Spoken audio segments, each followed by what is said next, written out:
Le meurtre d'un chauffeur de taxi il y a près de 2 semaines demeure non résolu.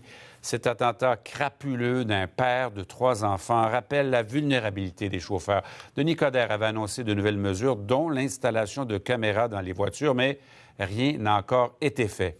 Pour la famille, Marie-Pierre, ne pas obtenir justice ajoute à la peine.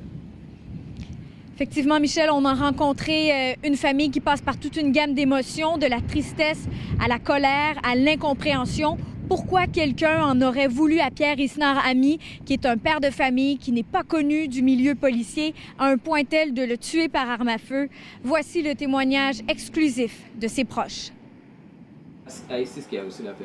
Le père, le frère de Pierre Isnard-Ami, tenait à revoir son dernier trajet. Pourquoi lui? Pourquoi?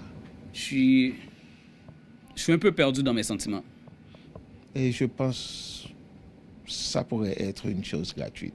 Tristesse, colère, incompréhension habitent les proches du chauffeur de taxi de 36 ans, tué au travail le 24 mars dernier. C'est pas évident. Ça vient toujours d'arriver. Je sais pas si un jour je vais exploser, mais pour le moment, j'essaie juste de contrôler la personne parce que il y a d'autres personnes plus proches, qui étaient plus proches de lui, qui ont besoin de mon soutien, puis je dois avoir la tête froide. Aucune accusation n'a été déposée. L'enquête est toujours en cours. La nuit du meurtre, il était 2h06 lorsque Pierre Isnard-Ami a reçu son dernier appel pour récupérer un client qui se trouvait à l'angle des rues du Lot et Don-Rémy, où l'on se trouve dans le quartier Saint-Léonard.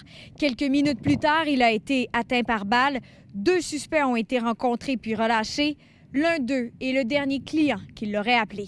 Je pense que les gouvernements tardent beaucoup. Joseph Éric et Jean Ricardo sont bien placés pour parler de sécurité.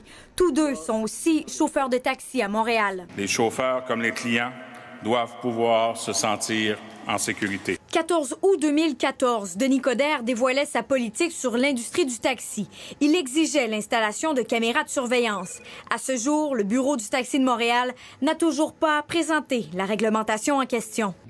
La caméra est un outil aussi, mais à mon avis, le plus sécuritaire pour un chauffeur de taxi, c'est la vitre séparatrice. Pierre Isnard-Ami était père de 3 enfants. Un fonds a été créé pour venir en aide à cette famille qui en aura grandement besoin. Marie-Pierre Cornelier, TVA Nouvelles, Montréal.